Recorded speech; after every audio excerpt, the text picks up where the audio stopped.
Hello friend, Radhe Radhe, जय श्री कृष्णा, जय माता दी। आप सभी कैसे हो? उम्मीद है कि आप सभी बहुत ही अच्छे होंगे व स्वस्थ होंगे। तो आपका स्वागत है मेरे इस आज के न्यू ब्लॉग में। तो आप सभी को मेरी तरफ से हैप्पी नवरात्रि। तो जैसे कि आप सभी को पता है कि अभी चल रही है नवरात्रि, तो इसमें हम आपको बताएंगे कि दुर्गा अष्टमी को कैसे पूजन करना चाहिए, नवमी को कैसे कन्या पूजन करना चाहिए और पूजन के लिए क्या क्या सामग्री लेना चाहिए। तो आप फुल वॉच करिए। तो कन्या पूजन अवश्य करना चाहिए।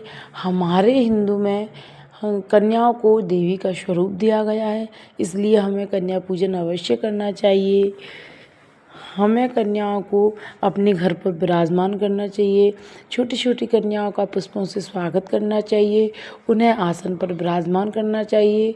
उनके बाद में उनके पैर पखारना चाहिए। महावर वगैरह लगाकर उनको फूलों से स्वागत करें, टीका लगाएं, चुंदरी उड़ाएं और मैया की आरती करें, क्योंकि छोटी छोटी कन्याएं वो माँ होती हैं।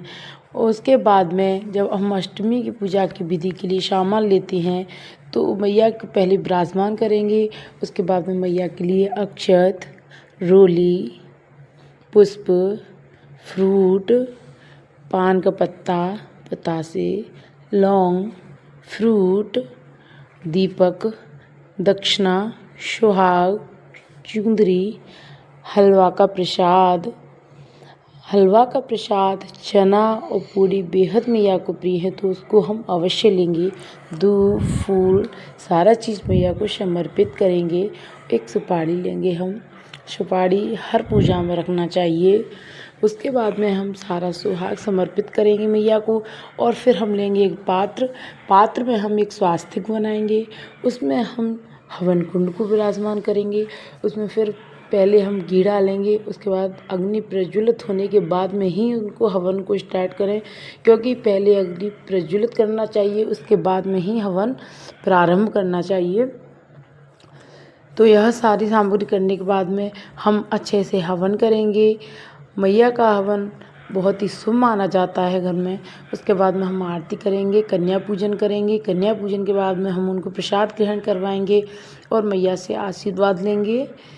मैया के लिए हम हलवा पूड़ी का भोग अवश्य लगाएं, क्योंकि मैंने आपको पहले ही बताया मैया को हलवा पूड़ी चना बेहद प्रिय हैं, तो हमें वह भोग अवश्य लगाना चाहिए। और पान का पत्ता, पताशा, लौंग यह भी लेना चाहिए।